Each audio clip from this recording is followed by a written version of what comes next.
have 6 o'clock. If you would, let's stand and have a pledge to the flag. I pledge allegiance to the flag of the United States of America, to the republic for which it stands, one nation, under God, indivisible, with liberty and justice for all. Let's have a word of prayer. Heavenly Father, we honor you. We just thank you for your blessings in our life. We ask for your wisdom and your guidance as we conduct the business of the county. We ask these things in Jesus' name. Amen. Roll call, please. Will Perry. Here. Roger Phillips. Here. Jason Mann. Here. Dustin Baird. Here. Judge Stevens. Here. Item number 4, first item of business is to approve the minutes of the regular session from July 14th, 2016, and the special session from July the 26th, 2016 meetings. What's the pleasure of the court? I'll make a motion. Have a motion by Magistrate Perry, I'll second it, Judge. second by Magistrate Mann. Any questions about the minutes? Okay, if not, vote please. Will Perry. Yay. Roger Phillips. Yay. Jason Mann. Yay. Dustin Baird. Yay. Judge Stevens. Yay. Motion carried. Item number 5 is to approve the July 2016 financial statement.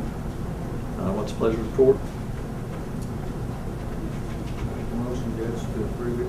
Have a motion by Magistrate Mann, I second. second by Magistrate Baird. Any questions? Okay, vote please. Roger Phillips. Yay. Jason Mann. Yay. Dustin Baird. Yay. Will Perry. Yay. Judge Stevens. Yay. Motion carried. Item number 6 is to approve the transfers as presented by Mark Sewell, our treasurer. What's the pleasure of the court? I'll make a motion, Judge, to approve it. Okay, have a motion by Magistrate Mann, Second. second by Magistrate Perry. Any questions on the transfers? If not, vote please. Jason Mann. Yay. Dustin Baird. Yay. Will Perry. Yay. Roger Phillips. Yay. Judge Stevens. Yay. Motion carried. Item number 7 is to approve the Sheriff Randy Waters 2015 county tax settlement. What's the pleasure of the court?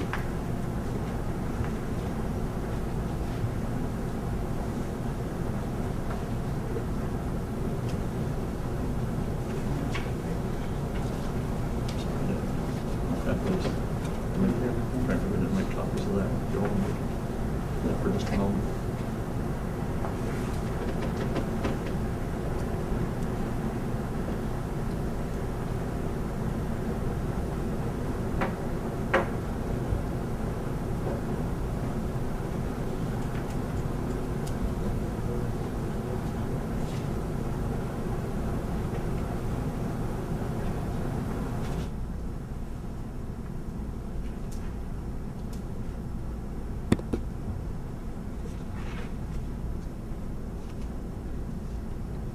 Wanda, since Sheriff Waters is not here, do you want to say anything about the tax settlement? No, unless they have a question. Okay.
Anybody have any questions on that?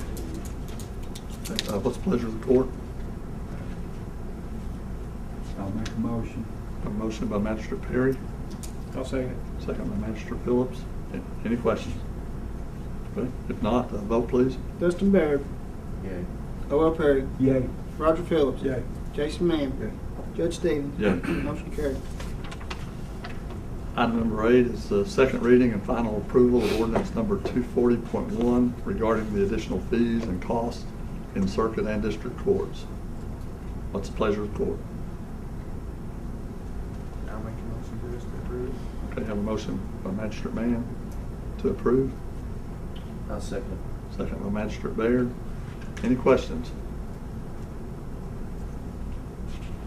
This go into effect, when will this go into effect, next month? Or as of after today? I'm honestly not sure about that. When you pass the ordinance is in effect, and that orders the circuit court or the circuit clerk to add that. So I would think it would be immediate, but I can't say that 100% certainty. I really didn't look at that. Okay.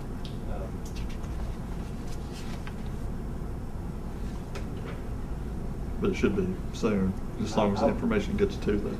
I would assume that it goes into effect immediately. Okay. Okay. Any other questions or comments? Please. This is something that, if I may,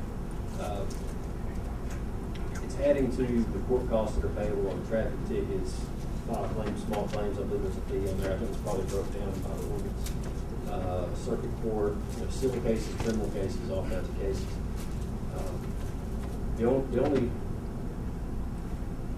I mean, it's the only consideration, but a consideration to have on this, court costs are already fairly high. When someone gets a traffic ticket, it says speeding 5 over the limit, you got a $5 fine by statute. Currently, it's $133 for court costs. Just so you understand how high it already is. Court costs have gone up quite a bit. I don't remember the dollar amount. I'd asked our circuit clerk over King what the court cost per he came to office, which I think was quite a while back. Open started very young, so it was 1992, I think they came in. And it might have been $40, $50 then. I'm not sure. 3750. 3750 or something like that, please. But it's more than double in that time. And currently, trying to collect these, most people probably pay for court costs. I say most people do. However, just today in district court on the traffic and misdemeanor docket, you end up having a show cause docket each Thursday. And that is a list of people to see, have they paid their fines and court cost off? Otherwise, when they show cause, why they should not be held in contempt for failure to pay. I don't know how many, but it was a long list of failure to pay, failure to show up, bench warrant, next name, failure to pay, failure to show up, bench warrant, before you get to somebody where the judge reads off, says, okay, I see payments, I'll give you more time. Those bench warrants go out. It is the county who ultimately bears the expense of enforcing that. And that's by there's an arrest, and there's a transport to a jail, and then there's the housing fees. Ultimately, I think the purpose of this was to try to raise money to help with the jail. But the collection of those court costs, that cost does fall on the county already. Another consideration is once they go to jail, because of failure to pay, they get $50 a day credit. So just because they went to jail doesn't mean they're going to end up paying it. They may sit it out in jail. So we get that credit, $50 a day. Other consideration is that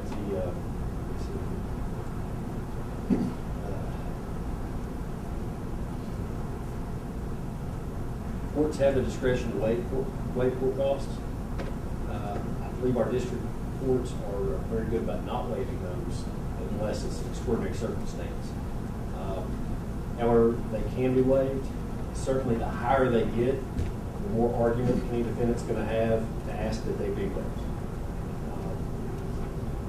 Another consideration is currently there is no fee in court cost dedicated for this purpose, and other counties do have it. So, in fairness to this ordinance, It is something that is in practice in other counties, but we've not taken advantage of. And then finally, as prosecutor in district court, if I'm looking at a parking ticket, and I'm trying to figure out if this person's got a great record of no offenses or something, I may want to help them out. At the same time, if got a parking ticket because an ongoing problem somewhere, and I want to help solve that problem for law enforcement, I don't want to dismiss this. The court cost gets so high, I might be more inclined to do it. Because I can't give a lower fine with any substantial help to the defendant. It's not the fine that hurts them, it's the court cost. So these are all considerations for this ordinance. I'm not arguing one way or another, for or against it, one policymaker, but that's the best I can tell you as far as the considerations that I've been presenting. Do you think that adding a $10 or $20 on top of what's already there will greatly increase the number that don't pay anyway, or do you think? Probably not. And I think a lot of people out here think that we do get money from that already, Right. and we don't. That's it's an unfunded mandate. The jail is, and we don't receive none of that money that comes from district court. That is correct. I mean, now some court costs, I can't remember where it all breaks down, where they all go. So there may be some very small amount that comes in, but it is very, very small. That's what I'm saying. I think a lot of people think that we get that money to take care of the jail, and that's not the case. You're correct. Does anybody have any other questions on this? If not, let's have a vote. Will Perry. Yay. Roger Phillips. Yay. Jason Mann. Yay. Justin Baird. Yay. Judge Stevens. Yay. Motion carried. Okay, item number 9, just as a point of record, I did a telephone poll to authorize borrowing $200,000 from the road department to pay the KCO insurance. I received 3 yeas and 2 nays on that. What the deal is, at the beginning of each fiscal year, our KCO, Kentucky Association of Counties insurance, which includes our all line funds, our workers' comp, unemployment insurance, all that kind of thing, comes due at the beginning of a fiscal year, and they work it out till we can pay half of it during the month of July, and then the remaining half can be split over the next 3 months. And as it works out, we generally do not have the money in the bank to pay that. So last year we ended up borrowing about $240,000. This year we felt like that we could reduce that amount to $200,000 and be able to do that. In effect, it doesn't take away from the work that the road department is doing. As the county pays that back, the road department money goes to paying payroll and all of those kind of things. So I honestly don't feel like that it hurts anything. It does put us in a bind because our obligation is to pay any money that's borrowed from the road department or any other source on short term to have that paid back by the end of the fiscal year. Last year it was June when we made our last payment to pay off our obligation, but it spreads that out over the course of the year rather than which we didn't have anyway up front. And if we don't do the initial payment of half in July, then we end up having to pay the whole thing shortly thereafter. So it's a benefit for us to be able to do that. So, but I do understand the reluctance to borrow from that because we do have to pay it back. But anyway, that's point of record.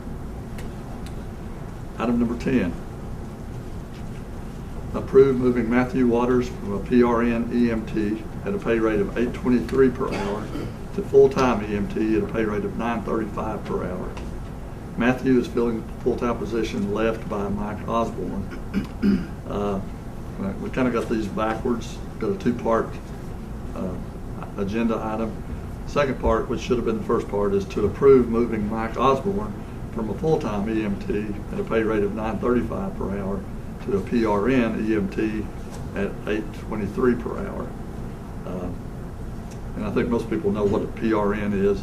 It's basically the same as a part-time, but it doesn't obligate the county to pay 24 hours, which is the part-time status. PRN is as needed.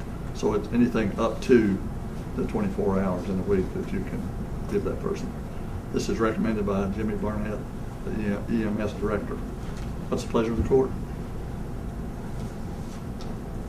I'll make a motion. Have a motion by Magistrate Phillips, Second.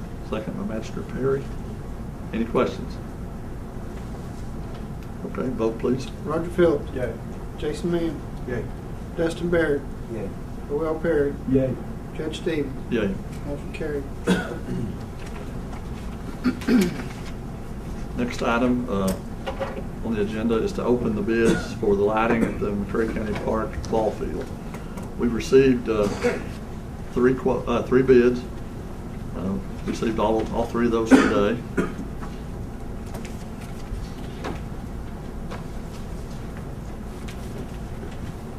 First one is from Roger Thurston with Knight Electric in Russellville, Kentucky.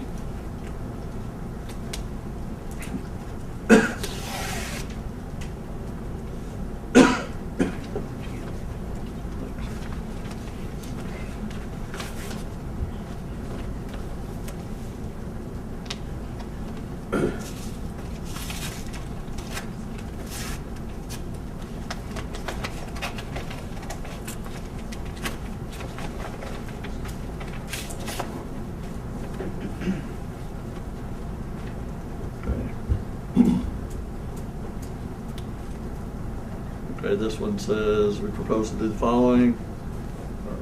Field lighting on one 200-foot field to include the Musco Sports Lighting System, meeting with Little League specs and standards, drilling holes and foundations, assembling poles and fixtures, standing of poles and fixtures, panel board and panel stand, trenching and backfill, excavated soil, wire and conduit, grounding, labor, permit and inspection, and taxes.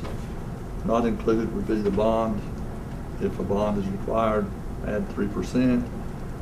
Rock drilling is not included. If we have to drill through rock, which I'm assuming we probably will on that sandstone area up there, add $325 per foot, and then the utility fees. Base bid is $92,000.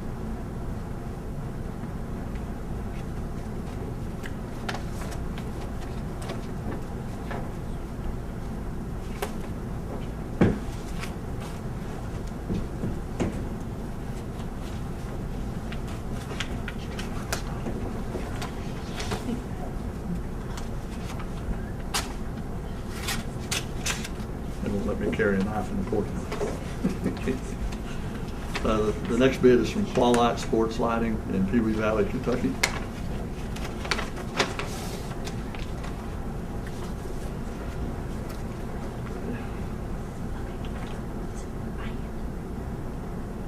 Okay, sport lighting system as described below and delivered to job site.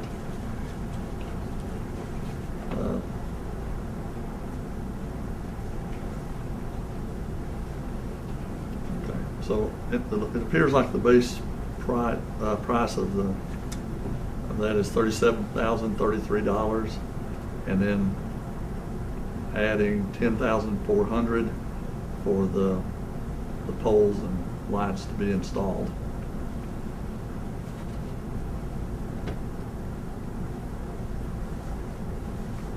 So total of $47,433.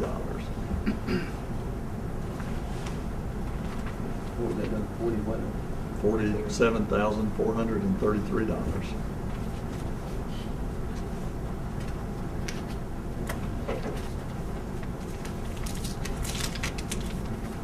The next one is from Kiowa Electric.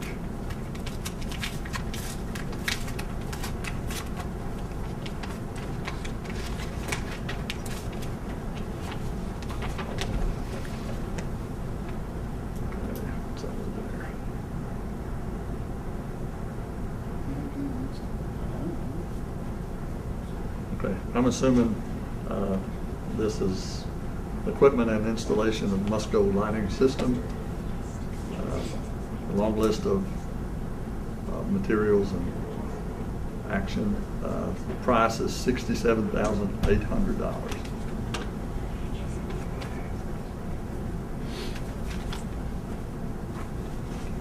Okay. Three bids, you have those amounts. Any discussion?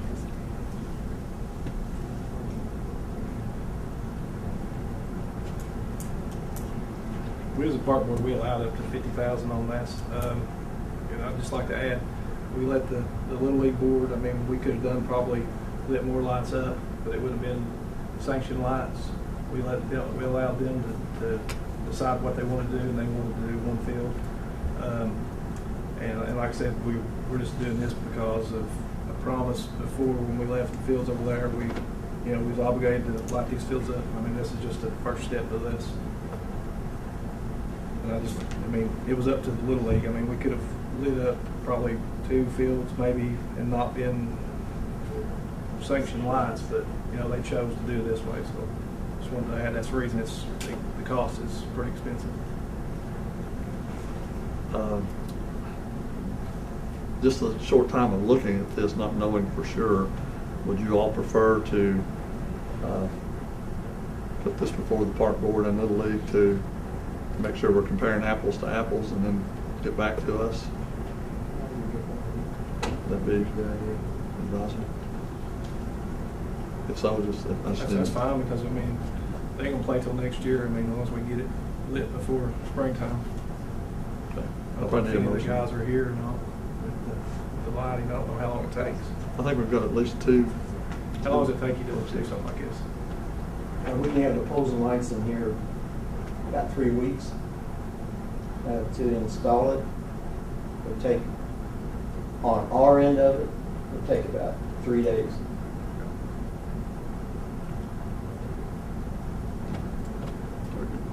You're with him, or you?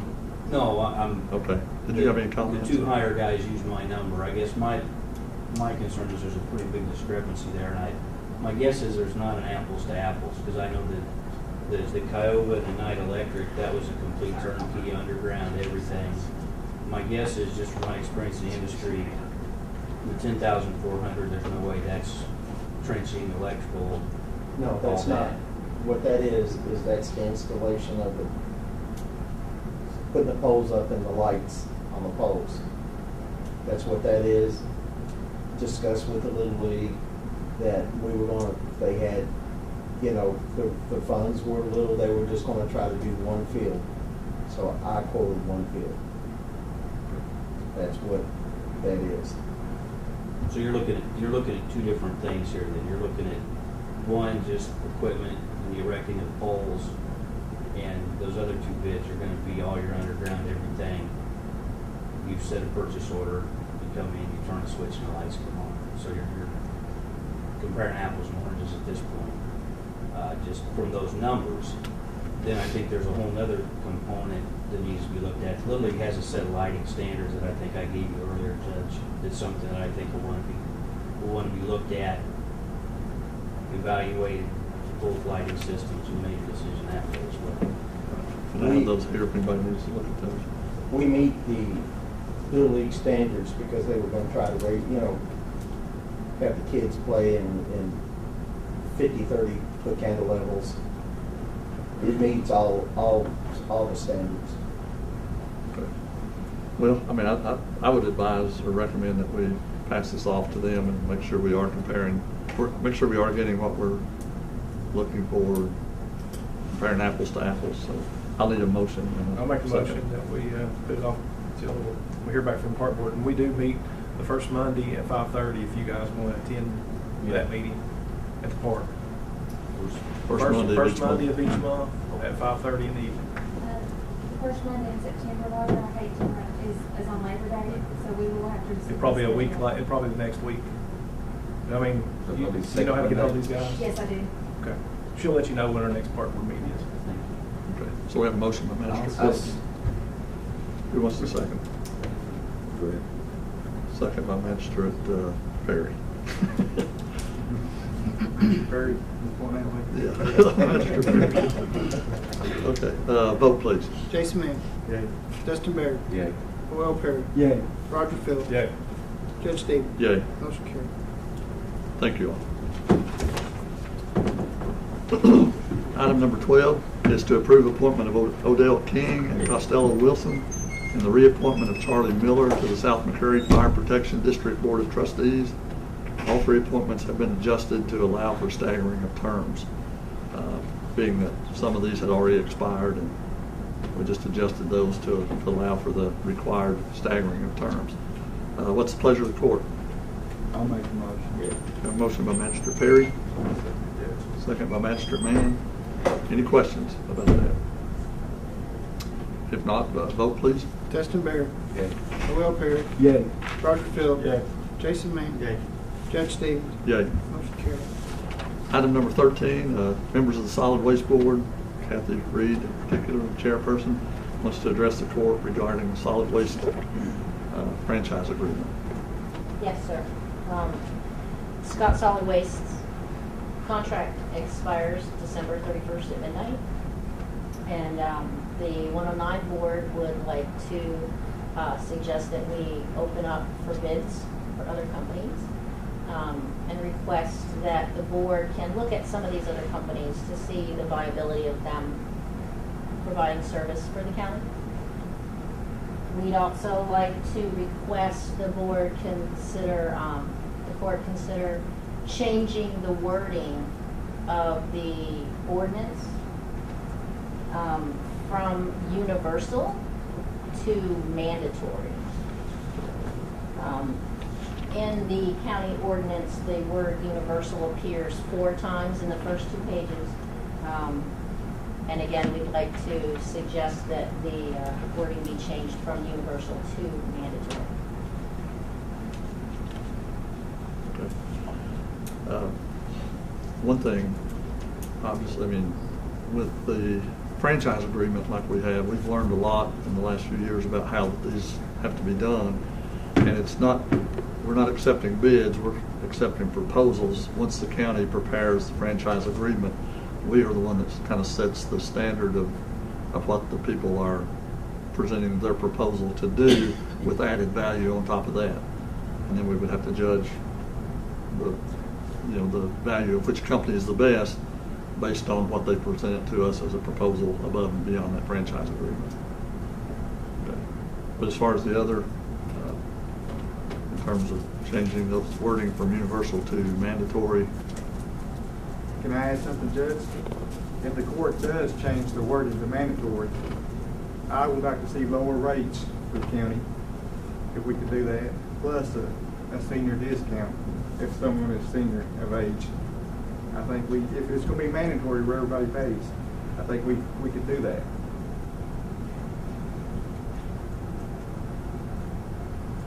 I mean, if everybody was paying, you wouldn't have to pay $15 a month. I don't believe. I believe it would come down to probably $10 or $11. Right now, what's our participation rate based on the numbers? It's right at 50%. A little bit below.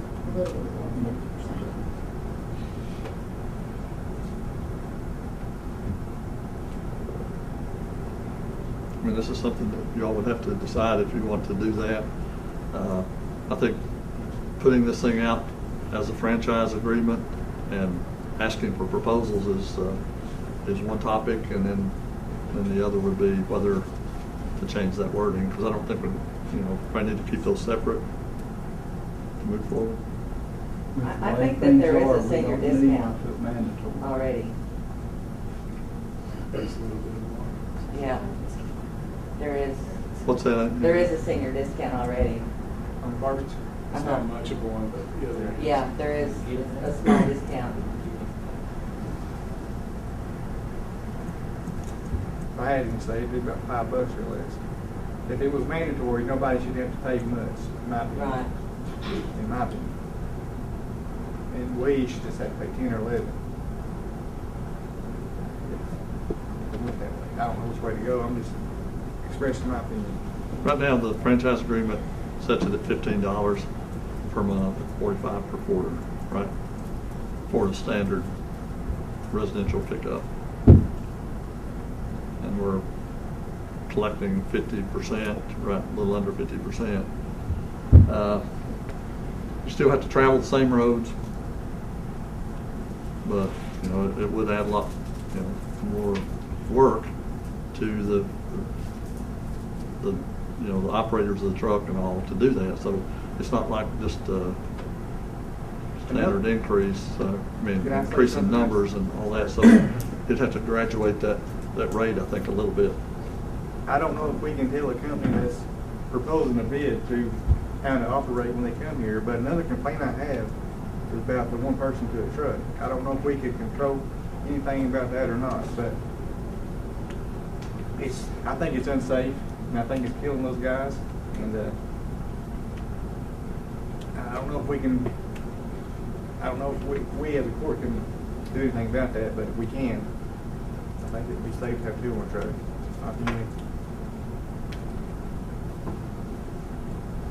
I would agree with him about the one person.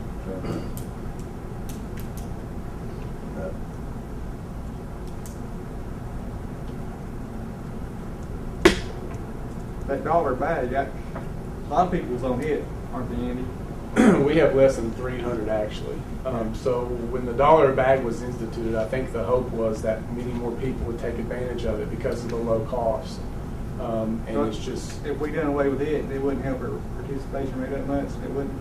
no, I don't. In all reality, I think that about 80% of people participate in putting their garbage. It goes to the landfill. Only 50% paid is what I feel like. Technically, the ordinance says now, even though the word universal is in there, the ordinance now says all citizens have two ways of disposing of garbage. That's taking it to the transfer station, or that's letting a truck pick it up at the curb and pay the $15 a month. That doesn't happen. People utilize commercial dumpsters here at the courthouse. They put their garbage in their neighbors' garbage and share cost, or they burn their garbage, or they dump their garbage. Since you looked at me, this is 2016. It is not 1954. And I feel like, personally, this is the greatest issue that affects this county above anything else. For 20 years, we have talked about garbage in the same light. I'm going to look across the room here at Mr. Green, across there, and his father 30 years ago talked about having garbage service. In 1971, when he took office, we have to have garbage service. And he did that. It's not changed since Jimmy Green put it in place in 1971. So to be able, I think, to move forward, to have businesses locate here, to have tourists come here, to have retirees move here and build homes, we're going to have to address the garbage issues. Cody is out here all the time picking up litter. That is not people driving through from Somerset. That is our own people. There's somebody that lives near to me that throws their garbage out every day on the way home so that they don't have to burn it or throw it over the hill when they get to the house. So those issues need to be addressed, regardless of whether or not we make it mandatory. There needs to be a better process put in place, because the process that we have had since 1971 is not working for us. And we have lost, she can testify, we have lost big business because of the solid waste issues that we have here. Over the winter, Judge Stevens, several of us stood in the empty spec building in Pine Knot, which has been empty for 8 years, with a company from France who is now located in Corbin. I can get you that guy's number, and you can call him. His garbage factored into his decision to locate into Corbin and not here. So look at it in other ways. Throw this ordinance away. Charge the Solid Waste Board to investigate what else can be done. How can we alleviate the concerns on citizens? I agree with you. I was involved in this process before. I looked at then Steve Hall, the solid waste manager, and said, if we make it mandatory, what's your price? You should be able to cut it in half, right? Because as Judge Stevens says, we're picking up most of the garbage, but only half are paying for it. So the garbage is going in the dump. The trucks are running anyway. The men are hired anyway. So if we actually make everybody pay for it, in theory, that rate should be cut in half. It should be $7.50 a month. But he would not commit to any type of price decrease. They're a business. They want to make money. I understand that. as Mr. Perry says, our citizens struggle. We need to be able to figure out how to take care of our citizens that struggle, but at the same time, we need to figure out how to get everybody's garbage into the landfill where it belongs. But I don't think we need to make it mandatory, because if you do, then you're going to have the problem of dealing with those that do not participate. And some simply because of the money issue. That's going to be another problem that's going to bring a burden to us, who's going to make sure we collect from these people that do not participate, and some cannot afford to.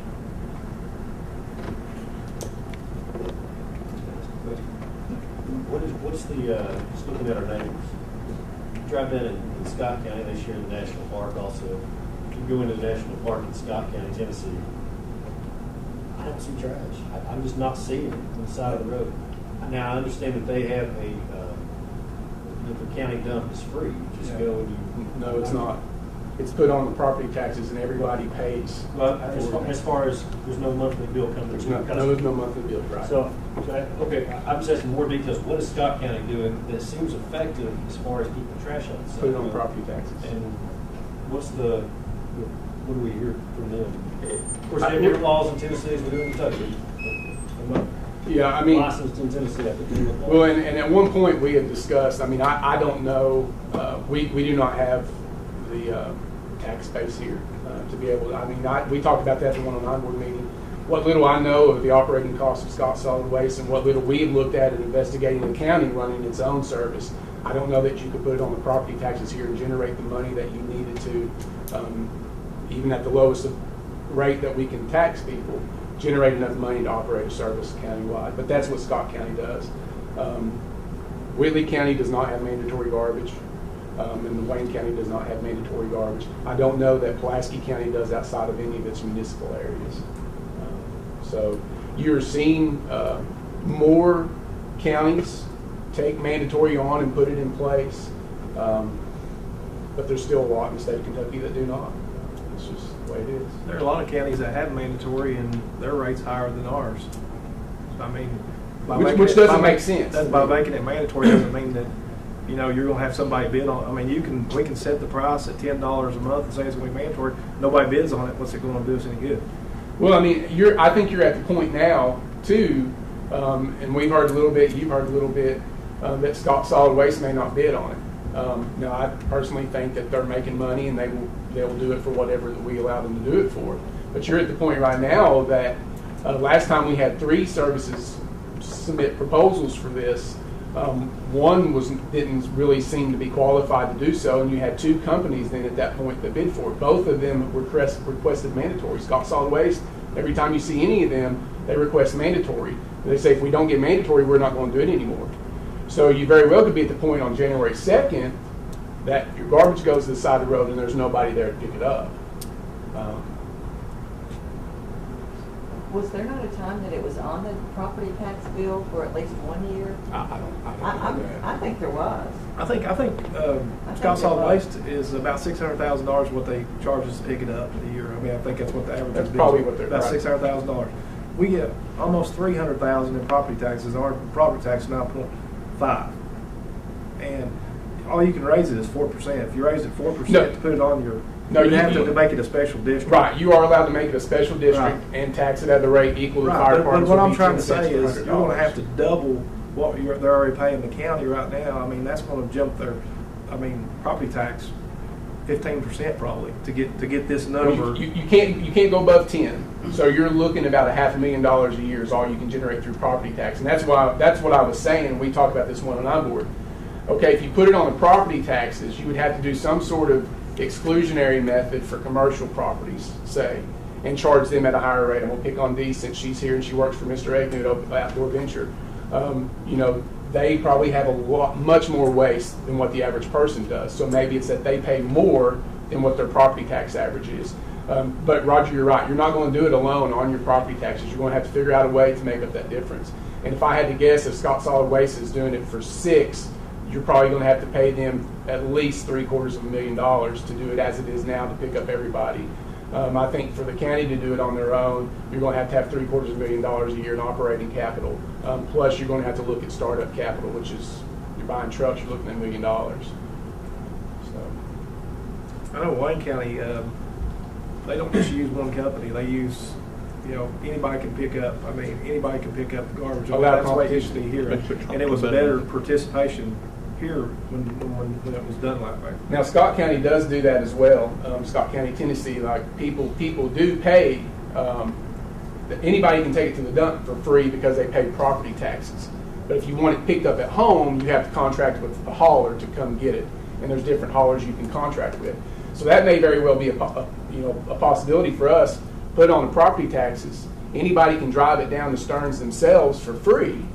But if you want somebody to pick it up at the house, then find you a company that's going to come haul it for you. The problem is if everybody took it to Stearns for free, how would you get it from Stearns to the landfill? You'd have to have trucks and all that. That's what I'm saying. I mean, if everybody chose to do it free, took it over there, then the county's at the cost of getting it from there. Well, but your $500,000 that you generate off property taxes at that point would pay a hauler to dispose of it at the dump.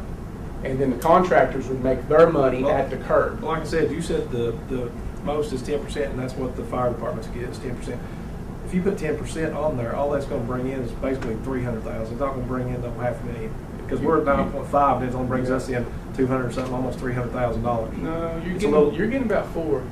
We're getting about $4. I think it's 300 and something. What is it? 245.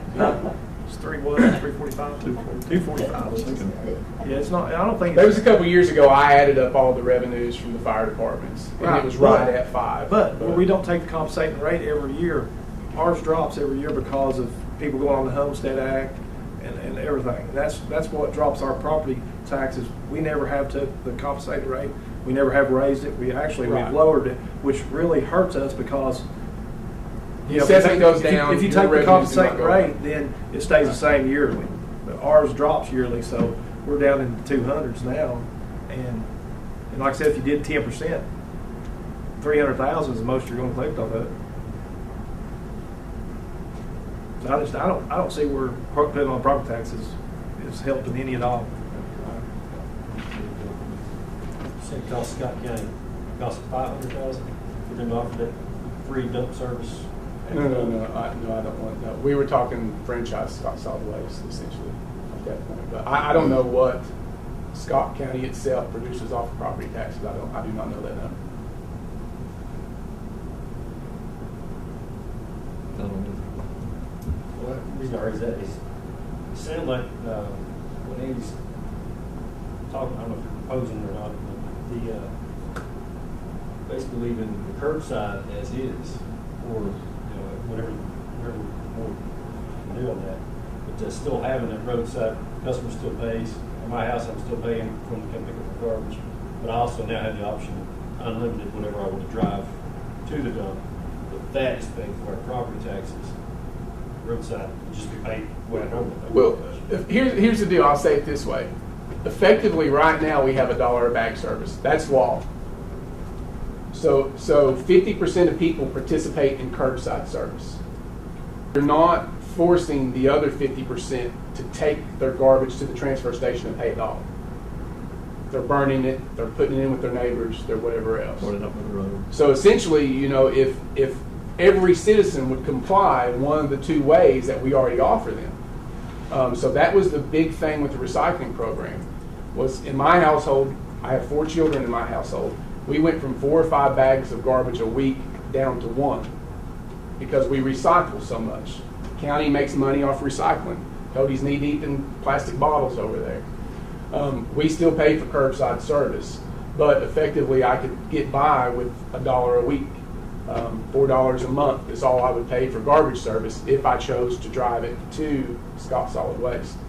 So that is there and available right now as it stands.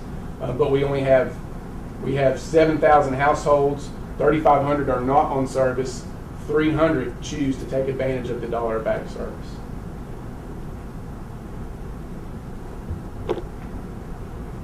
How much of our litter problem comes from fast food trash going out the window? And most of it is with Williamsburg and Somerset fast food places. People are not even eating fast food here and throwing it out. They're buying it somewhere else and throwing it out. when they buy in those other towns, they're paying restaurant tax. So they're paying somebody else's tax dollars and throwing the trash on those. Exactly.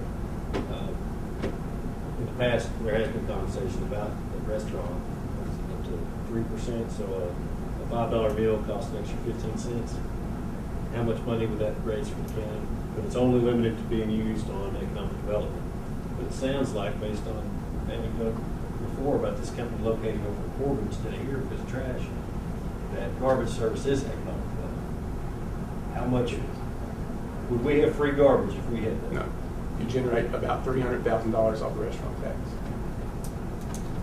But could you put that 300 toward that, what he mentioned? At one time, the Department for Local Government said economic development was different for every single community, and the fiscal court had the authority to determine what economic development for their community was. Whether or not that principle still holds, I don't know. I would argue for us that we can. If we win that, I don't know. But economic development's a pretty big umbrella, and I don't see how getting garbage off the side of the road is part of it. Especially when we lost the company and they're citing that as one of our reasons. But again, it doesn't sound like it solves the problem on its own.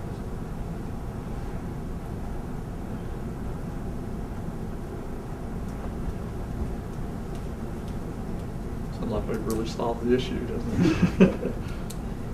Regardless, Judge, the 109 board discussed this at length last week. You do have a contract that is ending. The fiscal court needs to move to put together an ordinance that they can open it up for proposals to companies. Or December 31st, you will not have garbage service because this contract does not automatically renew like it did before. We made sure that it did not. So something needs to be done over the next 4 months to make sure we have garbage service on January 2nd. I think it needs to be bid in the next 2 months. That way we know if nobody bids on it, then we need to. We were down to the wire last time. So we don't need to wait that long. So And as if a you'll- note, I heard a comment made that, if we make it mandatory and we enforce, that it's going to put an extra burden on the court, on the police officers, because we're going to be enforcing the ordinance. And my answer to that is, yes, I believe that is true. I also believe that that is a short-term problem, that I think that once people really see that it is mandatory and it has to be done, the future generation is growing. The children need to know that this is something that we need to do. We put it in place now, yes, we pay some price now. Down the road, that expense is going to go away. It will lessen as we educate and show children that, no, it's not all right for you to throw your garbage over the hill. It's not all right to take it and sneak it someplace else. It's not just what we're doing right now for us. It's what we're doing for future generations and what we're teaching the future generations. Does the 109 board do anything with education for our youth? I mean, because I think that's where it starts is with your younger ones. I mean, are you guys doing anything with the schools? We were doing that with Pride, but Pride is no longer. But I'm saying we get a franchise fee. I mean, I think that's something that you guys need to look at, is because you're not going to change the mind of these older people. You're going to have to start with the younger generation. I don't think the burden, as far as the burden on the court system, I don't think that's going to be an issue. We're going to be judges there when court's open. I'm there when court's open. It doesn't take a whole lot to prepare for one of those cases. Generally, the offer is going to be, go get me a receipt, show me you prepaid at your address. You signed up on garbage for a minimum period of time, depending on how bad the offense was. And then to tie that into educating, yes, we need to start young. But I think an old dog can learn new tricks a little bit, because for those of us that are on the garbage service, I am. A couple weeks ago, I forgot to put the sticker up. You may have your garbage left, just lift the sticker off. Yeah. It'd be nice if we could get rid of that part. Yeah. We can put that in the contract, we don't put the sticker off. But, so my garbage stuck around for an extra week, and it was terrible. I'm addicted to my garbage service. I'm absolutely addicted to it. For me, I'll gladly pay $15, and I know that $15 means something different to each person. But I've been there where I'm trying to figure out how to pay for heat at I remember when we had this old farmhouse that we rented in Madison County. gas, it's expensive, I'm working, Tara's not working. I was gladly paying my garbage. You know, I want that garbage bill for $15 a month, I'm taking away disease, filth, and stink, and I'm thrilled to see it going.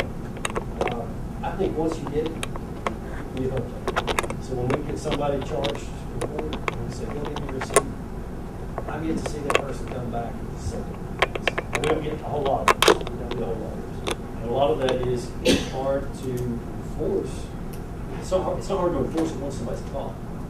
It's hard to catch it. It's littering. People don't do it when we look at it. And Cody's trying to bring some cases to me, and I've told him recently, please come back to me. I will promise to be more aggressive on these. I tend to be picky. I like to have strong probable cause when we charge somebody. But if your name is in the trash in the pile and it matches the trash that's in your yard, you know, I think that's probable cause. But it's harder to catch them than it is to enforce it. And maybe we just need more Codys out there. As a matter of fact, I know we need more Codys out there. Keep doing what you like. And again, the mandatory issue is not that big of a deal if people have a low-cost option to comply with that, and that's at $1 a bag. And most people that live out as far as you can get away from Stearns at the transfer station probably come out at least once every couple of weeks and could bring that bag of garbage and then bring 2 or 3 extra bags with recycling stuff and dispose of that for free. So, you know, if you were forcing people to pay $15 and not having a different option, that'd be one thing, but having $1 a bag option and, you know, handling your trash responsibly by recycling is, I mean, I think anybody can do that. Can I say one other thing? And this is not politically correct whatsoever, but in the absence of mandatory garbage, citizens who do not take it to the transfer station or who do not pay $15 to have it picked up at the house, please do not burn it. Put it in with your neighbor's garbage. Bring it and put it in the courthouse dumpster. Do not burn it. It is extremely hazardous. If you do get caught, you can be fined by the EPA by thousands of dollars. And they are looking. It's rough to drive home on Sunday evenings and look at how beautiful a place we live in and smell garbage going down the road every single Sunday.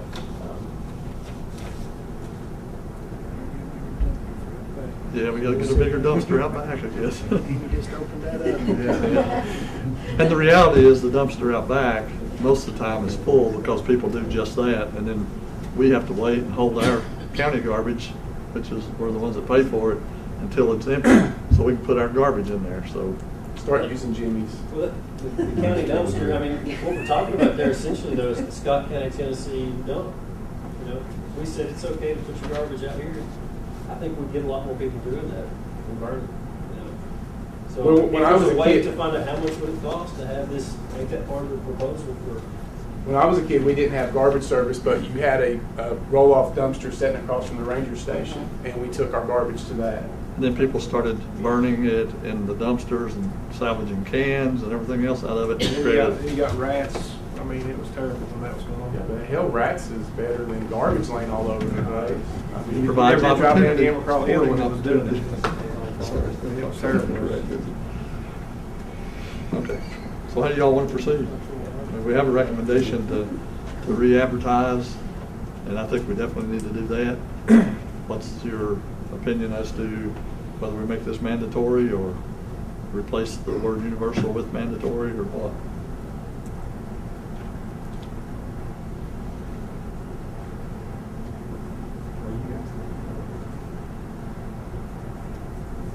Re-advertise without replacing universal with mandatory without.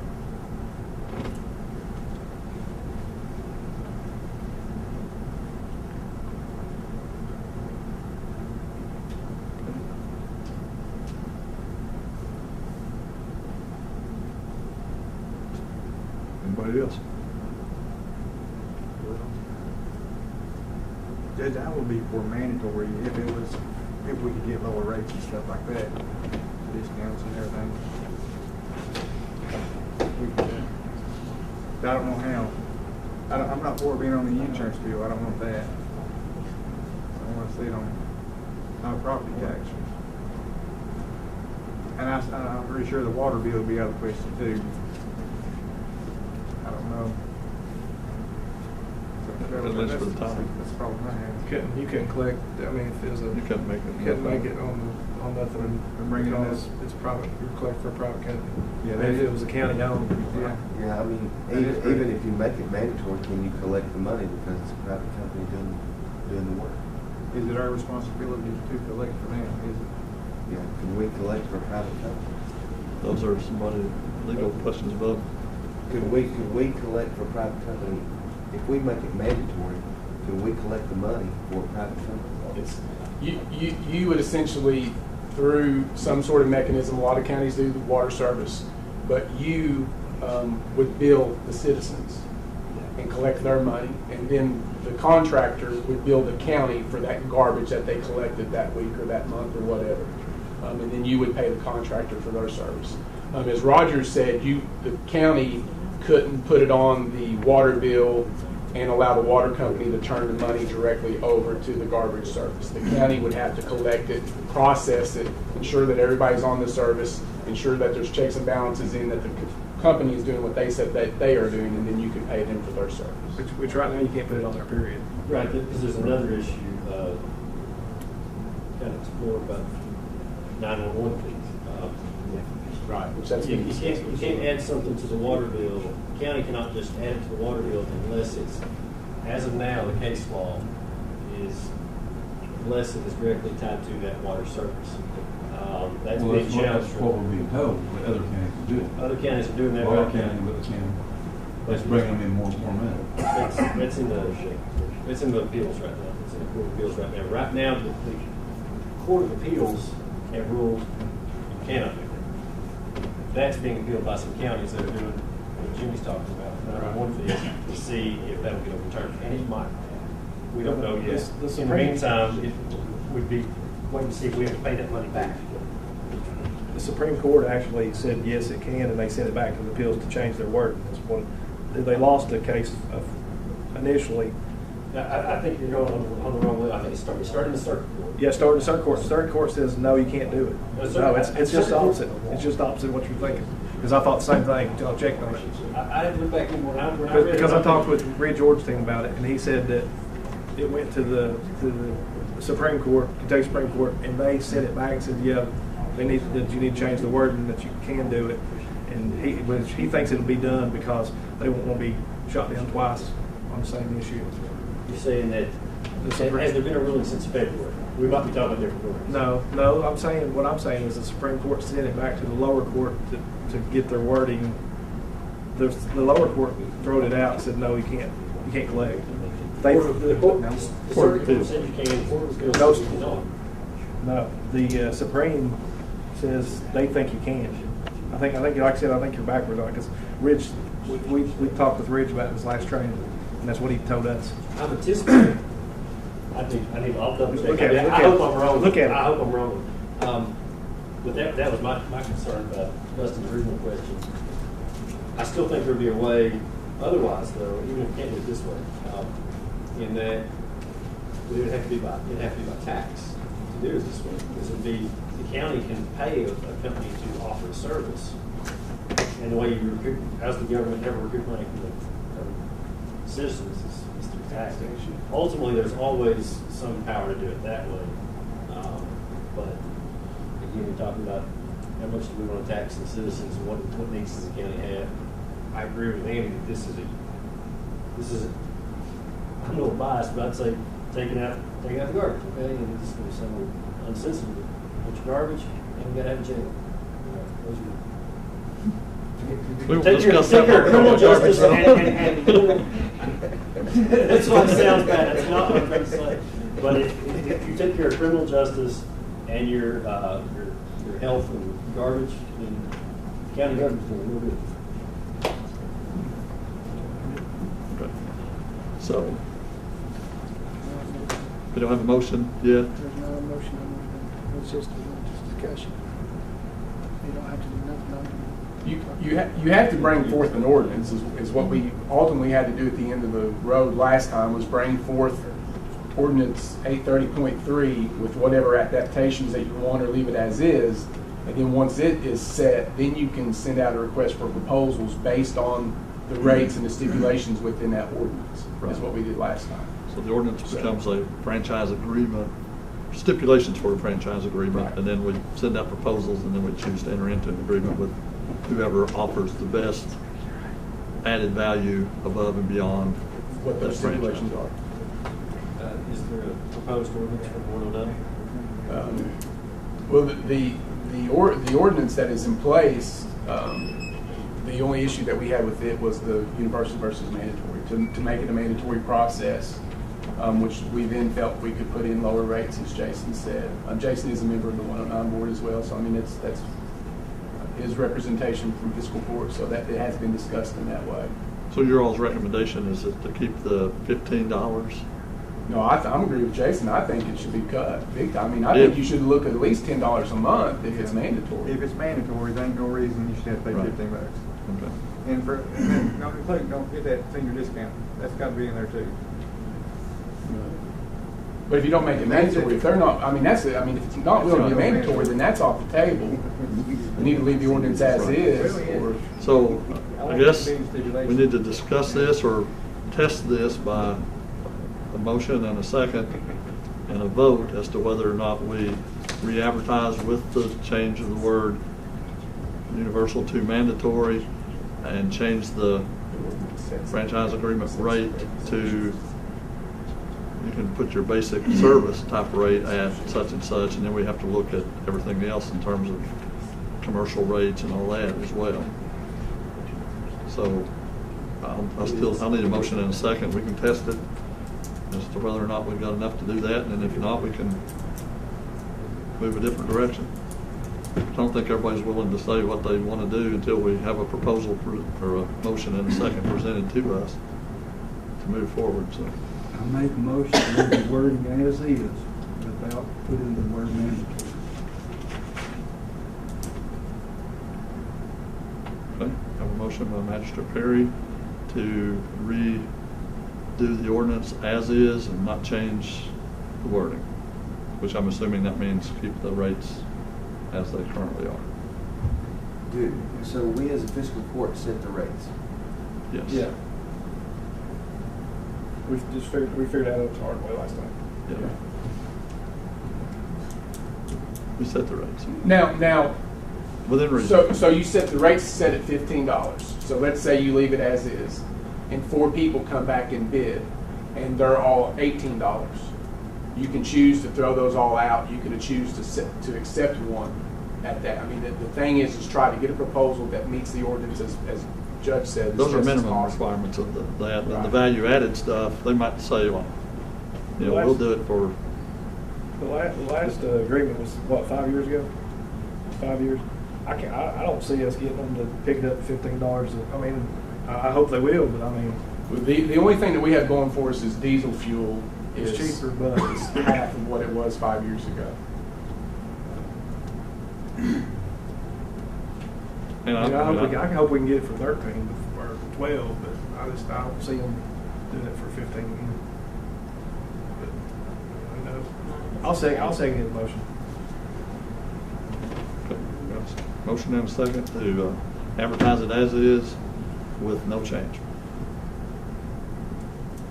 You have to make sure that the proposal, the advertisement for proposal states in there too that you have to reserve the right to negotiation, because that was something we discussed last time. And whoever comes in, even though they may not meet that criteria exactly, you can say, I want to enter a negotiation with them, but you have to state that you want that right up front.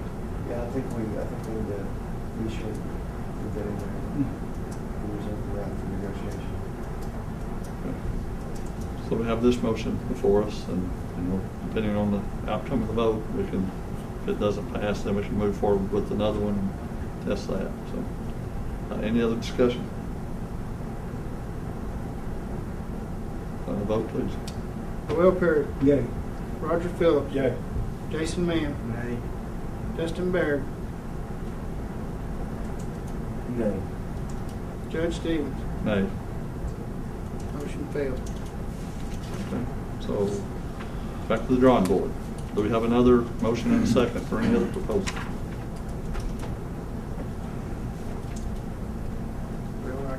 back to where I was at, Judge, about using, go in there and do it.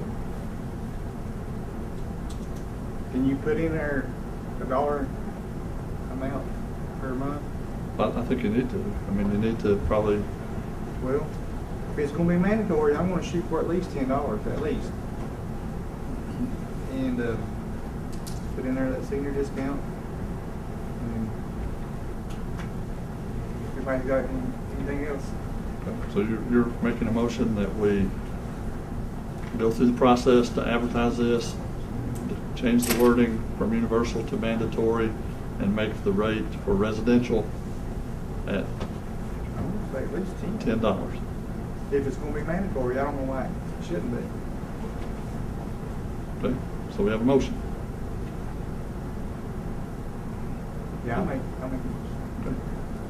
We have a motion before us to do just that. Do we have a second?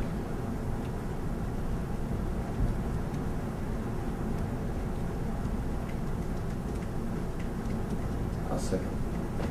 Okay, we have a motion and a second. Any further discussion? If not, vote please. Jason Mann. Yeah. Dustin Baird. Joel Perry. Nay. Roger Phillips. Nay. Judge Stevens. Yay. Motion passed. Okay. So we will have that prepared to present first reading of that ordinance at the September fiscal court meeting. There has to be 2 readings of that to Yes, pass too. there will be. Okay. Yes. Okay. Moving on. Item number 14 is to approve the reappointment of Kathy Reed and Tracy Lumley to the McCreary County Solid Waste 109 Board of Directors. This is per request of the Solid Waste Board. What's the pleasure of the court? Make the motion, Judge, to approve it. Have a motion by Magistrate Mann, Second. second by Magistrate Perry. Any discussion? Vote please. Dustin Baird. Yay. Joel Perry. Yay. Roger Phillips. Yay. Jason Mann. Yay. Judge Stevens. Yay. Item number 15, discuss membership of the Solid Waste Board. We've actually got 2 members that need to be replaced, one of which was Stan Cox. Technically his term was still valid, I think, but he's not served as magistrate. And Adam was formerly on that as well, so we need a recommendation for 2 members to replace those.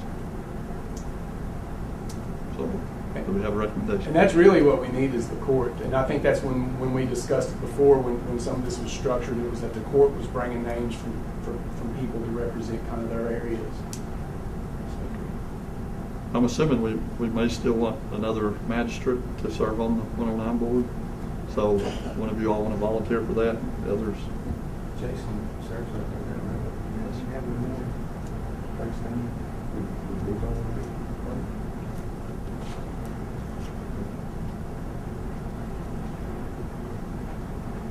Do y'all have a recommendation? I don't know anybody right now.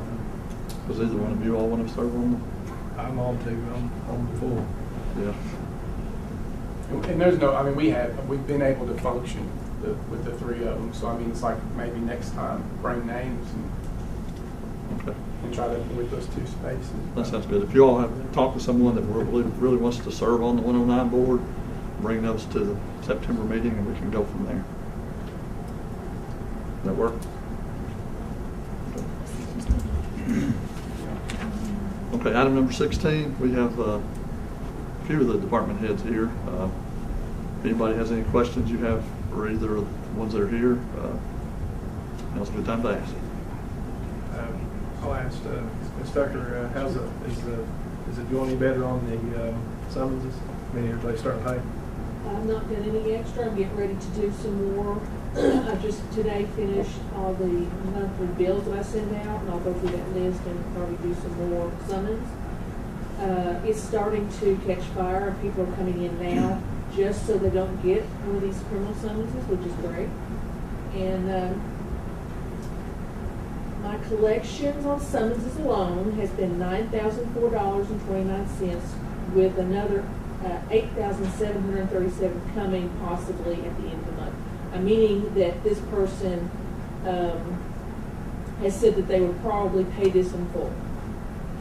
But they have a court date at the end of this month, so we'll see how that goes. I got a call with one of the people that you summoned, and they said that they had never received anything that they'd owed. They never. I mean, how do you send them certified? I mean, Yes, certified. I don't send them certified. You don't send them certified. No. So maybe that's something you need to I've look never at. been given that authority to send them certified. I don't have That would the money increase to the do cost that. of. I know it increases the cost, but you know they're saying they would come and paid it, but they didn't. You know, wasn't aware, and then they actually. I'm sure they are saying that. But, Well, actually, they paid it, but they was just tore up because they was having to pay the penalties, and I just wanted to, maybe that's something we need to look at. Which I mean, that would be out of my hands, but yeah, I have tried to send them certified before. I just don't have that authorization.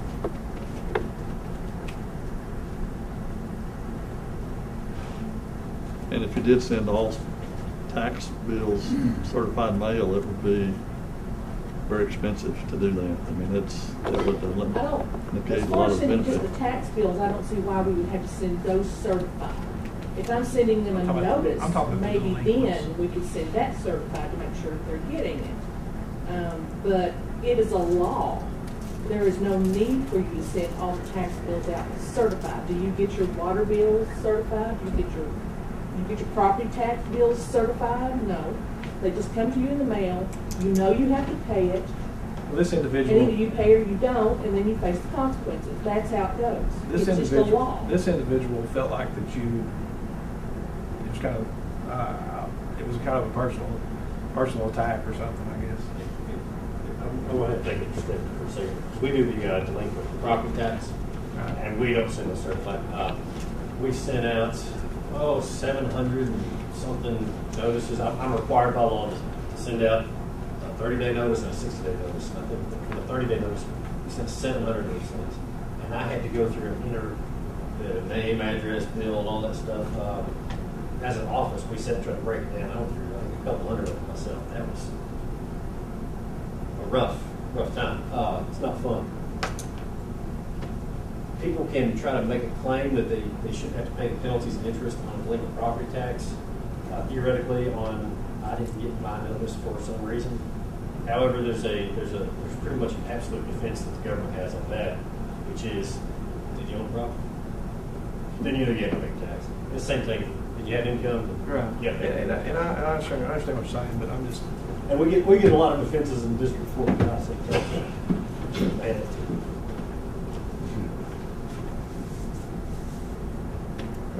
We got any other questions for any of the other department heads? Or more for Stephanie? I got more if you wanted.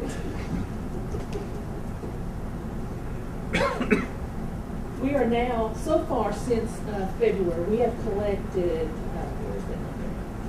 $1,225 just in direct deposits. I've encouraged some of them that are trying to make their monthly payments. They have signed agreements on to go through their personal pages and do allotment payments. That means it's out of their hands. Their payroll takes care of it. The money goes directly to the bank. I get a record of it once a month. So since February alone, we've been collecting, and that's growing. Since February, we've collected the $1,225. As of today, I have 15 people that are now doing direct deposits. That means it's out of their hands. It's being done for them. They don't have to worry about missing a payment. I think that's awesome. This is for the delinquent payments. They're trying to make these efforts to get this paid, and this was a very easy way for them to do it. These are the ones that are late, right? Yes. And of course, you're collecting like $18,000 average a month on your federal now, because they allow them to voluntarily do auto withholding, and that number I've seen in the last few months is growing. So you could top out at $20,000 a month. Just when people start seeing that it's a much easier way to do it. Any other questions? Okay. If not, we'll move on to the next item, citizen participation. Anybody has something you want to bring before the court? Now's the time to do it. Be a good time to bring this up. I had left copies to all members of the court.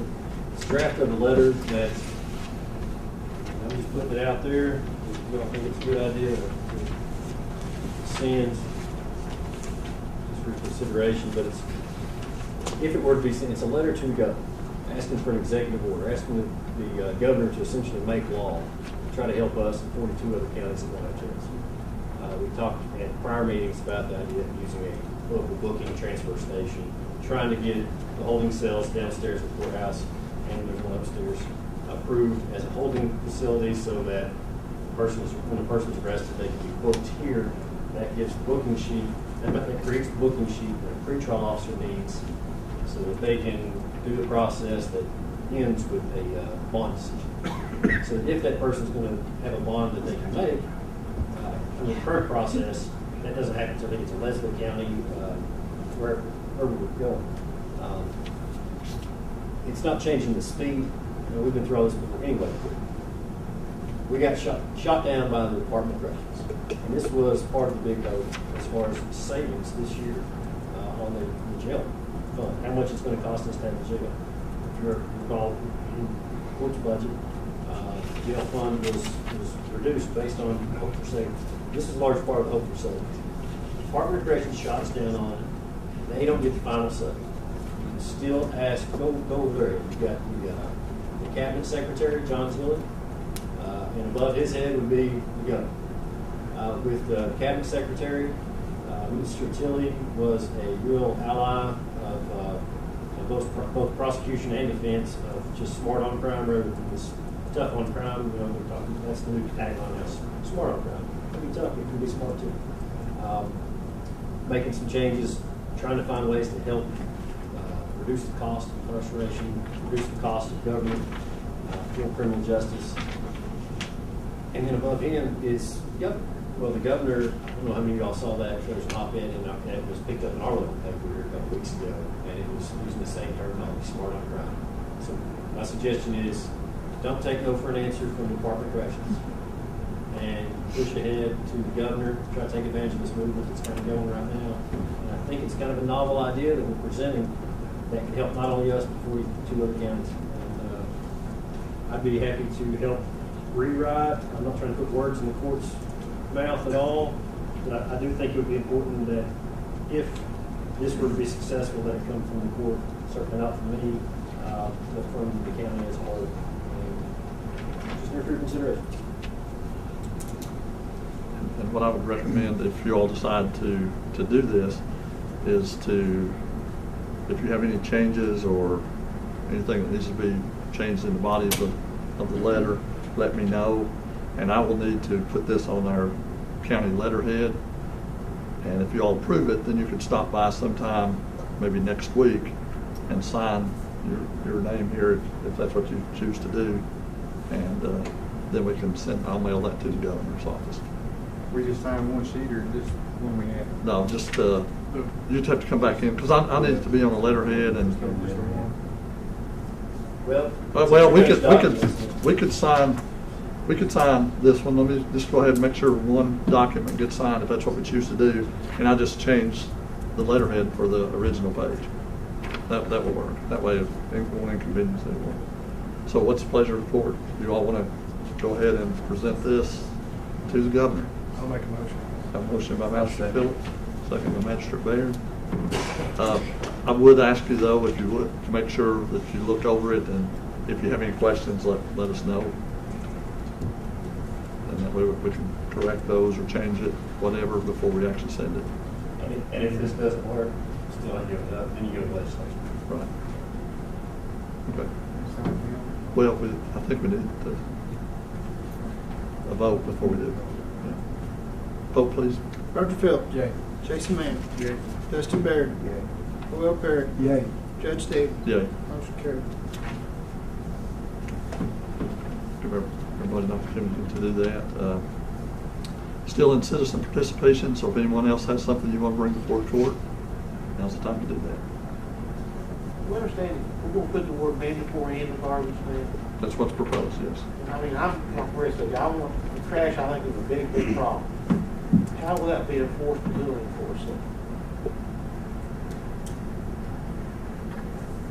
Those are all things that we need to look at, because if we put that in there, there is enforcement clauses in the existing ordinance too, in terms of the penalties and if you're not complying.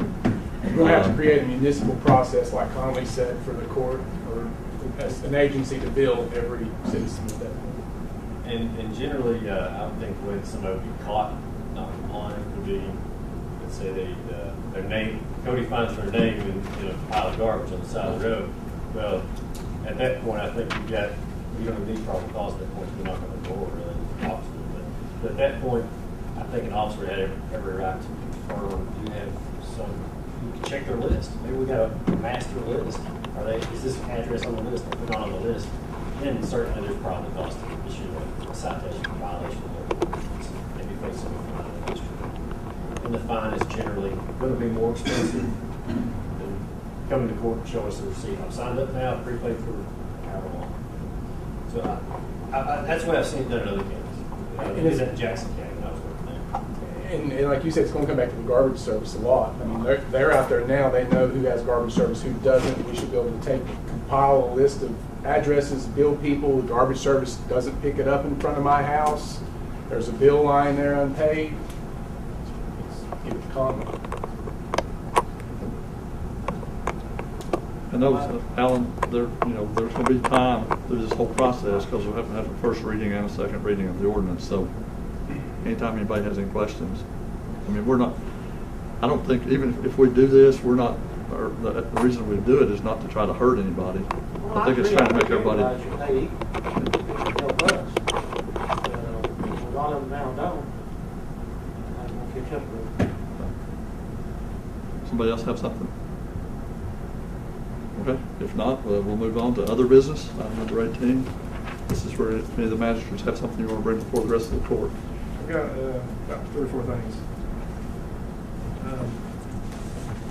The airport board met this week and let us know that the bill still hadn't been paid as of August 1st.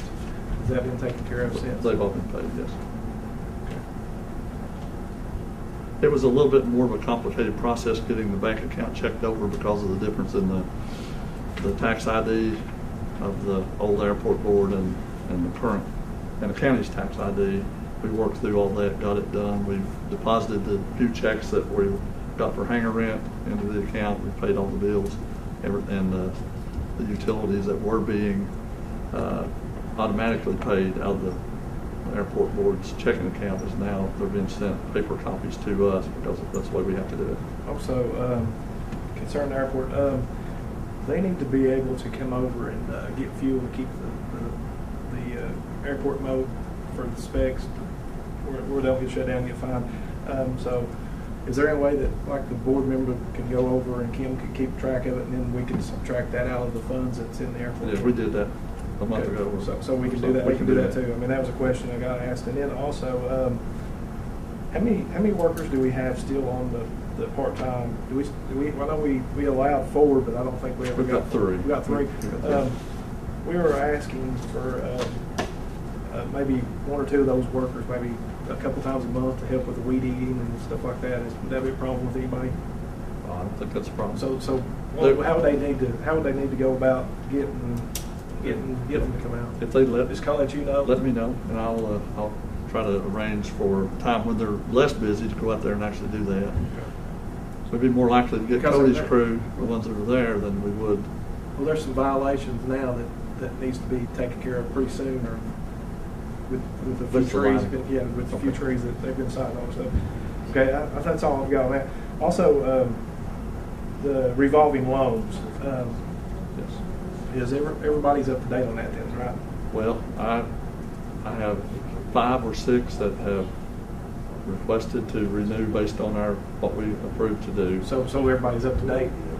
Well, they will be, because I've got 1 question for one of them that we're going to be dealing with. The reason I'm asking is about 7 or 8, 10 months ago, yes, we were supposed to you were supposed to put it in the paper during the month of July. I would ask. And it wasn't put in there, so I don't understand why you didn't do that. Because I'm still negotiating that and trying to work out the details of whether a promissory note or whatever. But what I'm asking, I guess, is what does it do us any good to vote on this stuff if you're not going to do this stuff? It's just Because we've had, I mean, it ain't that you ain't had time. It's just been a little bit more complicated. I mean, when we vote on stuff here and it doesn't happen, I don't understand. I don't. We're really sitting here wasting our time. I mean, if you're not going to do what we vote on. Well, you're not wasting your time. I mean, I can go back and look at the minutes, but I know it's been over 6 months that we've done this. They were supposed to be And you were supposed to do it last month. in July. Yes. I agree. I can't understand. You know, we vote on stuff and then it doesn't happen. I don't understand. I guess there's no recourse to you if we do vote on stuff and it doesn't happen, right? That's not true. I mean, obviously. So I mean, what is there? Recourse now. I'm just saying. I mean, I think that when we vote on something, that's what needs to happen. So are you going to do it next? I mean, we're going to get it in the paper this month. My plans are that once we get the last one fixed and we get these recorded, then the ones that have not renegotiated that will be put in the paper. So I'll do that this how month. long is it going to take you? I'll do that this month. So they'll be in September. So we're expecting them in the September paper if they're not up to date. Sure. Okay. There's several that are that are paying, Right. somewhat delinquent, and there's some that are paying promptly, and there's a half a dozen that have renegotiated, and I've got all the paperwork. You know, we just need to. I think all of them needs contacted, but I think that we've failed. I mean, we've had plenty of time to do this, and I think it's just lack of doing it. You're right. I did not do it in July. I have had a few issues that I've had to deal with. I apologize.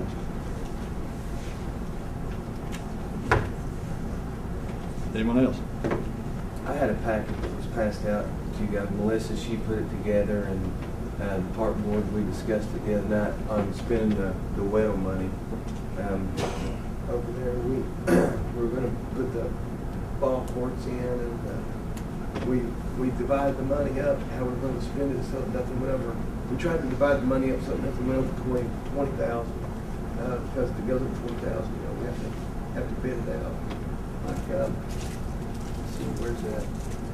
One of the playground sets was $19,681. Melissa has the quote on here, Legacy Playgrounds, and here's the playground set. Y'all can look at it in the packet. And then, let's see, the asphalt for the ball courts, which there's going to be 2 ball courts, was $15,400, and then the fencing to go around all the ball courts and everything was going to be $8,411.32 for an 8-foot fence. Going around all the way around the ball courts, it's going to be 10 foot out. If Melissa or Junior, if anybody has anything to say about it, y'all can just stand up and say whatever, right? Because I really don't know. I did give him packets for everybody so you could look at them. Right, yeah, you guys have the packets. And kind of see some of those projects the park board approved. Is the park board keeping track of everything that you're obligating relative to that total amount? Right, yeah, and we actually haven't spent the money, am I correct? I mean, before we obligate it, though, we need to make sure that we're still within the. Yeah, the park board had voted on those projects to do. They overestimated the stuff that had done that approved the well money, and even an overestimation is about 130 with the 50,000 for ball lights, 50,000 for splash pad, approximately 23 for sand hill, and then approximately 12,000 for mowers. So they had approximated that stuff, and then even with those plans there that they voted on, and which we had many options, many quotes to pick from, and they narrowed it down to those. Many different possibilities on those projects. we still had money left over. So, I mean, they had actually put pen to paper, the treasurer did, and made sure we weren't gonna go over the budget with these projects, and there still would be money left.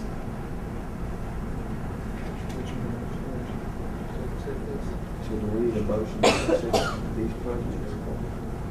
Okay, but I guess the question I've got is, I know dividing them up to avoid that bidding process, we just Right. need to make sure if it's part of the same Well, project, I don't know that we And can. that's, and Judge, that's not really so, it's different jobs, is what it is, like the asphalt would be one job for the, and of course, I think you said Hinkle had the county, That was my question I was gonna yeah. present here tonight. And the is- fencing, of course, is a whole nother job, it's from another company, it's from the L&J Fencing Company. All these different things that he's talking about comes from different vendors, it's not like multiple vendors that we kind of broke up just to be under that.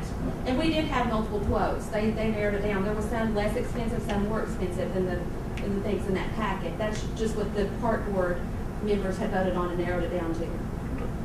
As far as the asphalt, it's my belief, and I was going to ask you all, that is if Hinkle has bid on asphalt for the county, then this could, we wouldn't have to bid it out again if they charge us the asphalt rate that they bid on for the county. But you all could bid it out at the hopes that you could get it cheaper if that's what you wanted.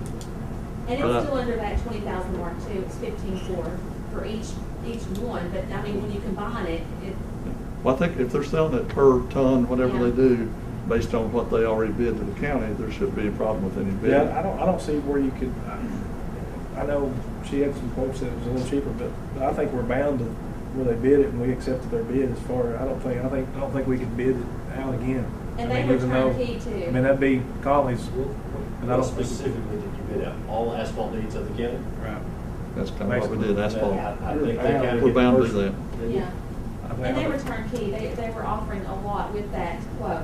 Right. We just need to make sure that they're And we wasn't comparing Tonnage apples is to apples. They same were- rate. I mean, they was allowing 4 inches of rock where the other wasn't allowing rock and stuff. Yeah. So, I mean, there's, And a warranty that nobody else offered to back up their work and their material.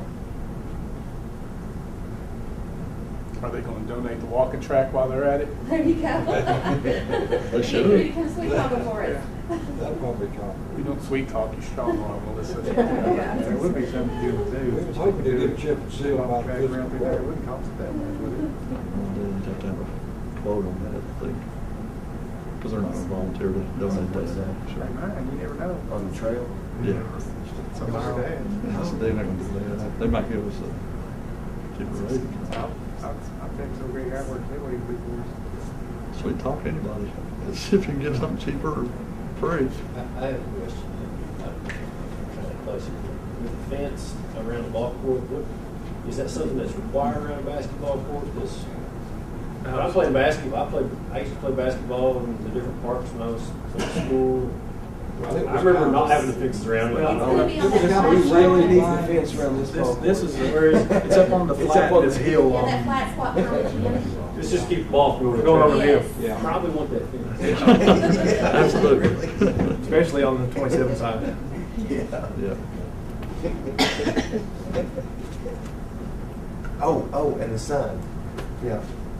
We're gonna get a sign for down beside the road. It's gonna be, let's see, $789. And then we have a, it's in McCreary County Park money. We're sorry that that's not in color, but she didn't have any ink. I have bracket. That's because we're only giving POs for essential items.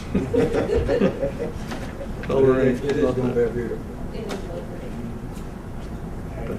Well, I mean, if you all want to propose that to the court, then I need a motion and a second to, I'll make the motion to accept it. I'll second. a motion and a second to accept those proposals for, spell it out. For the basketball courts, the sign, the playground, and the Have to keep that separate. Garbage cans. You gotta know every detail. Well, you need to list all the stuff that you're proposing. You got the list, right? Make a motion. I know there's a lot of folks here tonight that have not been here, and you may wonder what a PRN is. It's kind of a category that's different than a normal part-time, because part-time you would expect to work up to 24 or 58.6, Did you add a fake? I think. 58,600. Did you get the bleachers? No, he didn't say nothing about bleachers. Yeah. It's all in there. Here, the whole We just don't have the packet's whole here. total. And the whole- it tells you individually how much each one was. I mean, if y'all want to approve it without knowing the dollar amount, just. Well, they got it here, we just ain't handed it up.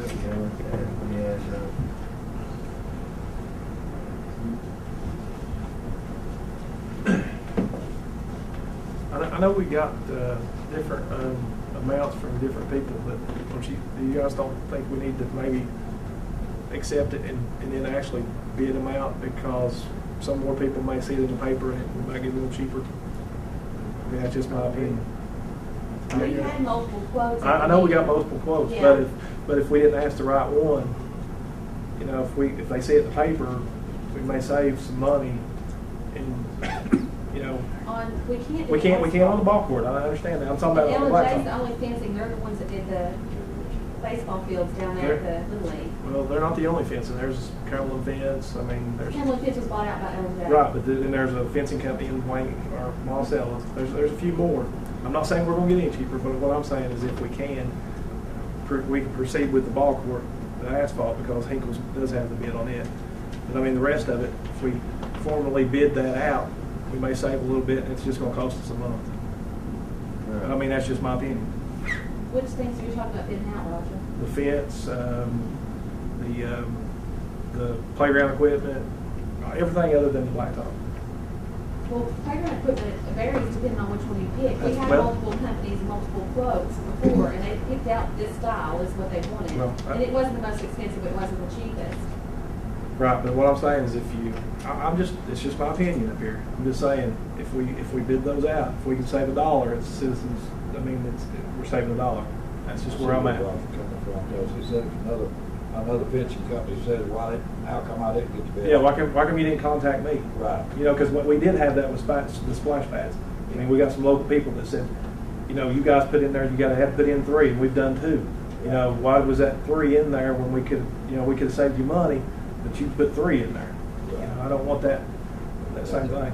I mean, that's just my opinion. What about like where we're going to put bleachers? I mean, I done BSN Sports for all that because they offer free shipping, and they're going to give us a discount on the catalog price. That's what we normally order a lot of park supplies from. Well, I'm just throwing this out there. I mean, it's I not. I know, but I mean, also can contacted you- Sports Den about that. They were much higher on the basketball goals and stuff. yeah, you're going to bid out the bleachers and basketball goals and. Oh yeah, I'm not saying that. I'm not saying that. Well, we see where you're coming But from, you see what too. I'm saying? I mean, Yeah. But we, like I said, I think we could have saved money if we would have looked at how we done this splash pad. I mean, we could have had local people build this and save money. Right. And I think it was. That's just like this playground equipment, we went to 2 or 3 different places, called. But we got a motion. I'm just offering my. Right, yeah. Can I have a motion? I understand your part too. I mean, we don't want no company mad at us, Well, we don't want to. but we want to go the best and cheapest way. Leslie, can I recommend something? If you're going to rebid the playground, can you get one? This one don't have the swing sets, right? It's just playground. We have to The get swing them sets is in separate, there. yes. They're just done separately. The swing sets. They don't come that's- automatically with your that's- set. Come on. I think the playground ain't playground without a swing set. But it is in the packet. The swings are in the packet. That's something we need to talk about too, because swing sets, she's purchased swing sets for $2,225, but the installation after installed everything, they're $7,912. Yeah. Because you're talking about the For border, 4 the swings. safety borders, the wood fiber filler, and all of that stuff. That's the materials what cost, if you look at your quotes, the materials what cost us so much. The border to keep all that safety surface in, and the wood fiber. The installation wasn't much, it's your material to do that. Right. You have to be certified to install playground. Yeah, because it's a huge liability. Yeah. Does it have stuff age appropriate for young kids? That's why they picked that middle one, yeah, because it was for all the age groups, not just the small ones, not just the big ones, but a wide variety of them. It's whatever you guys want to do. I just remember when, Whatever you guys think. we moved home, Calvin was little, we had there were playgrounds at the schools that we could go to. It was all too big for it, doing it for work. Like, we had a same age group.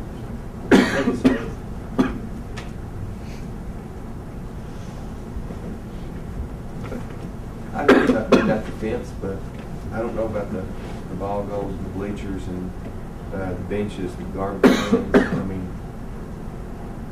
how can we bid out all that stuff? You could bid out anything you want to. Put it in the paper. Yeah. I mean, just because it says that you have to, if it's over 20,000, you have to bid. I mean, there's an advantage to bidding, putting it out for bid, right? Whatever you guys are doing, Park Board. I mean, we know we got these prices. That's what I'm saying is you're waiting another month, but you may get them a little cheaper. That's true. It's up to you guys. I mean, As long as you got those specs of the type that you want. I mean, like I said, we'll compare apples to apples. Yeah. So what are you talking about bidding now? Bid out the whole package except for the asphalt at one time, or let one company come Well, in? you'd have to do it individually. You'd have to do the fencing. You'd have to do. That's a lot. Yeah, because different people do different I mean, you things. just have to break it down. I mean, it'd be like where he does the county stuff. I mean, it'd be fuel, this, See, that. I mean, it's It's just already in the package that we broke it all down. Yeah. And it didn't come from just one company, it come from multi. So they can't get mad at us and say, hey, we give you the wrong prices. Well, we don't care if I if put in people the demand. playground equipment, you didn't call me, I can get mad at you. So we called you, that's right here, we called you, we called every one of them. You called everybody Not that only makes them. these, but others too. So there's only 2 or 3 that makes them across. So we picked the one that we thought was the best and the cheapest way. Because we're working under this little money budget. Legally So speaking, it's just not a fly in the night thing that we done. There's a lot of work behind it. I'm sorry to interrupt. Now, these aren't, were these bids or were these quotes? They were quotes, because they're, if Well, we you're didn't know if we under had the to bid them or 20,000 not. or under, you don't have to do the actual bids, but. No, I just want to make sure if you've already done a bidding process, But we and then we also- kind of go back and Whenever make recommendations. of course, I looked for the cheapest garbage cans possible. It's, the garbage cans we ordered before, the red Well, ones. I'm not arguing with you. The U-line, But see, because this, all we some can do is companies want you to buy the propose it bottom to and the top the separate. I mean, I was very careful and meticulous about choosing the most cost-efficient ways, and then they narrowed it down as a part board. Yeah, all we do is just propose what we think should be happening at the park to the fiscal court. They've got the license.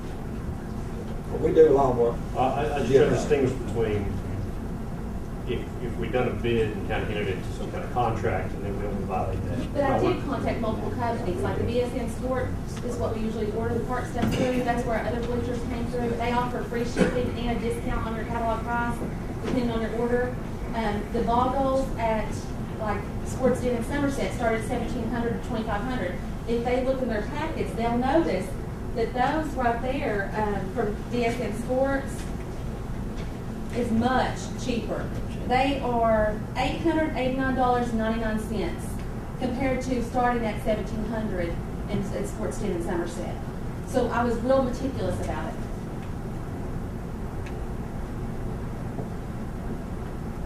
Okay. We have a motion and a second. To do, yeah, we do. There you go.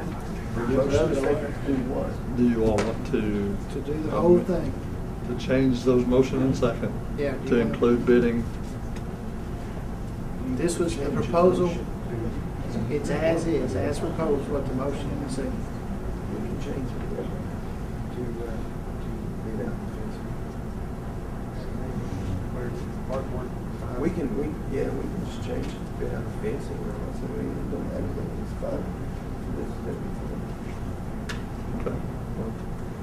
Whoever made the motion?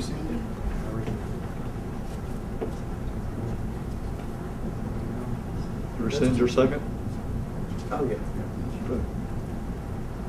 Now we need a new motion and second to do that. same as before, but bid out the fencing and. Go ahead and make your motion. Okay. What'd you say? If you make the motion. I make a motion, we accept, or we bid out everything other than the asphalt. And accept the project as proposed to And go accept through the bid. yeah. Okay. I'll second. A motion by Magistrate Phillips, second by Magistrate Perry. Did all the stuff except the asphalt? Yeah. When we do this, we'll bid out Roger, are you talking about ball goals and everything? ball goals, That's what I said. bleachers, garbage cans, benches, Signs, everything. signs, The sign too? Everything. There's lots of signs up. playground equipment, swings. It's gonna cost us a month. I mean, it may save some money. You're talking about just put in the paper, we're accepting the big prices we've got? No, we're not doing that. No. Can't do that. No. Popcorn machines. Okay.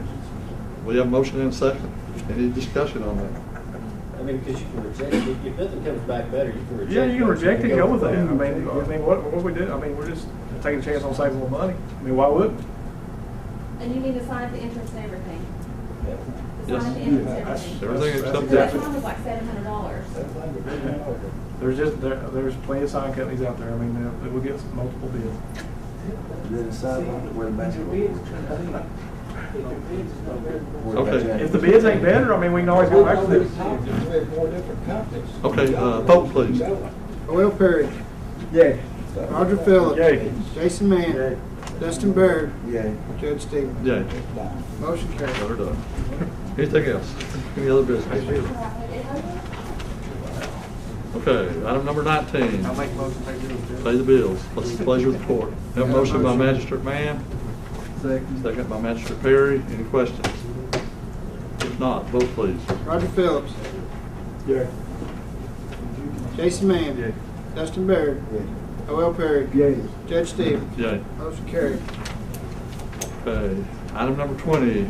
I need a motion and a second to enter executive session based on KRS 61-810, paragraph 1G. I'll make it, Judge. Have a motion by Magistrate Mann, Second. second by Magistrate Perry. All in favor? Aye.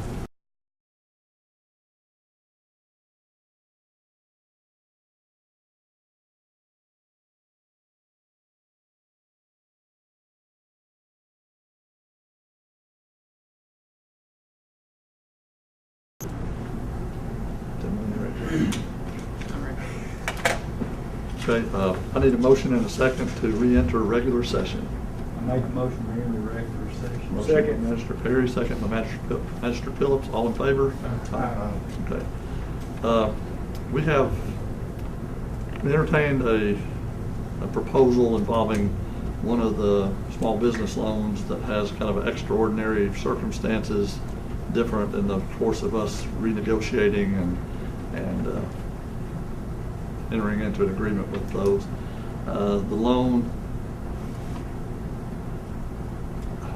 we have agreed to do two different proposals based on the time frame that they paid back this loan, to offer that to them, to split that up into the individuals instead of the entire entity, with consequences that beyond a certain date will negate the value of the proposal. Okay. That make sense? Did I make the circle completely? Okay. So I need a motion and a second. Try this one. My first attempt. Need a motion and a second to offer them this proposal. I'll make a motion now. Okay. Motion by Magistrate Baird, second by Magistrate Mann. And also, you're going to add to the minutes both proposals, so they're in the minutes. You're going Yes. to get to the Yes. to Eric to where you get it in the minutes. Yes. So you're They're, gonna they're, just- they're rather lengthy. Okay, but so they you need to be in bring the a copy of minutes. that down? Yes. Oh, Yes, I will do that. okay. I don't have that right now, but I will have. Okay. Okay, vote please. Joel Perry, Yay. Roger Phillips, Yay. Jason Mann, Justin Berry, Yay. Judge Stevens. Yay. Motion carried. I'll entertain a motion to adjourn. Make a motion. Have a motion? Second. All in favor? All right. Thank you all.